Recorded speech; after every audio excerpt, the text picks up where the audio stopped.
இந்த களத்தில் நம்மை எதிர்த்து நிற்பது அதிமுக என்று சொல்லப்படுகிறது. உண்மை அதுவல்ல.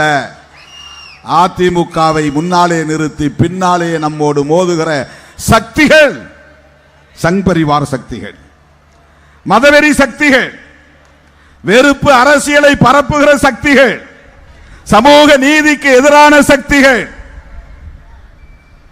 சாதி வெறியை தூண்டுகிற சக்திகள், மதவெறியை தூண்டுகிற சக்திகள், நமக்கிடையிலே பகையை வளர்க்கிற சக்திகள், நம்முடைய ஒற்றுமையை சீர்குலைக்கிற சக்திகள், சகோதரத்துவத்தை சிதைக்கிற சக்திகள் யார்?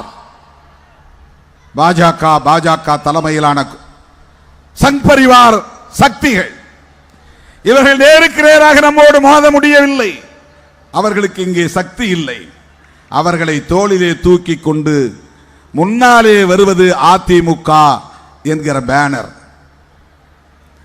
அதிமுகவுக்கு போடுகிற ஒவ்வொரு ஓட்டும் பாஜகவுக்கு போடுவதாகவே போய் முடியும்.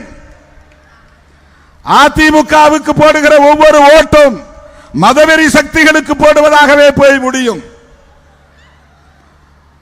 அதிமுக தனித்து இயங்குகிற வலிமையை இழந்து நிற்கிறது. இது எங்கள் கூட்டணி என்று சொல்ல தயங்குகிறது.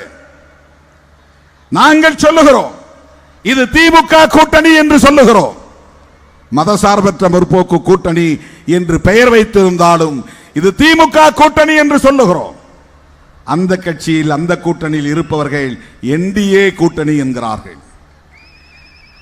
இந்த கூட்டணி அப்படியே இந்தியா பிளாக் என்கிற இந்தியா கூட்டணியில் அகில இந்திய அளவிலான கூட்டணியில் இடம்பெற்றிருக்கிறது என்றாலும் தமிழ்நாட்டை பொறுத்தவரையில் திமுக தலைமையிலான மதசார்பற்ற முற்போக்கு கூட்டணி என்பதை தெளிவாக சொல்லுகிறோம். அதிமுகவால் சொல்ல முடியவில்லை. எனவே அதிமுகவுக்கு போடுகிற ஒவ்வொரு ஓட்டும் தமிழ்நாட்டை சீர்குலைக்க திட்டமிட்டு சதி திட்டமிட்டு செயல்பட்டு வருகிற சங்பரிவார் கும்பலின் கரத்தை வலுப்படுத்திவிடும். எச்சரிக்கையாக நாம் இருக்க வேண்டும்.